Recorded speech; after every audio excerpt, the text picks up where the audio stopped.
Joining me now to discuss is First Watch CEO Chris Tomasso. Thank you so much for being here, Chris. I mean, really interesting report here. Obviously, you're seeing same-store sales growth, but it's not without some other pressures on the business, other cost pressures. Can you talk through what you saw, I guess, first of all, on the front end when it comes to diners? How many diners are coming in and what they're actually buying if they're shying away from any price increases you've had to do because of those higher commodity costs?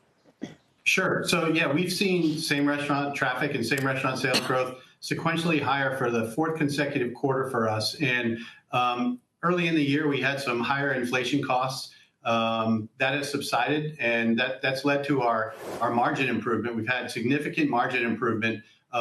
We had restaurant level operating profit margin of 19.7% compared to 18.9%. So we've really managed through those commodity costs really well. As far as the consumer goes, obviously a lot of talk about their visitation and frequency and things like that. And again, with us having same restaurant traffic growth of 2.6% for the quarter, we're very pleased with that result.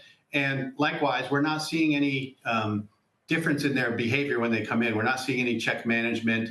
In fact, we had some positive mix for the quarter. So as it relates to us, we've seen positive signs. Now, we do appeal to a higher income demographic, and I think we under-index to some of those other demographics that have been mentioned as struggling a little bit more. So I think that's helped us as well. Okay, yeah. So I think it was pointed out by Chipotle that it's that consumer between 25 and 34 under 100,000 that he thought he was seeing some issues with in their willingness maybe to spend at his restaurant. But I also know that you took some incremental pricing in late August. You raised menu prices by around 5%, but you still saw the restaurant sales grow 4%. So consumers not necessarily buying less or having smaller check sizes is what you're saying.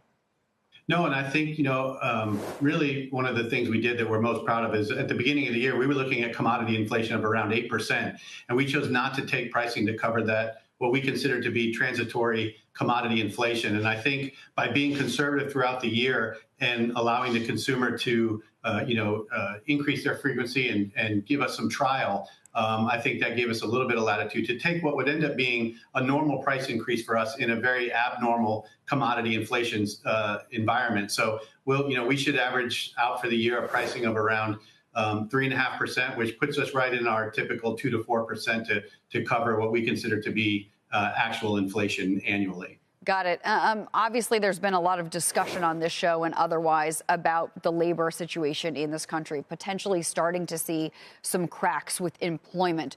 Are you seeing any impact in the areas where your restaurants are, if there have been layoffs and a lower willingness to spend or to visit a restaurant like First Watch to eat out? Actually, we haven't. And not only in the restaurants that we have, but, in the quarter we opened 21 new restaurants in 14 states. And from a labor standpoint, we've been able to staff those restaurants really well.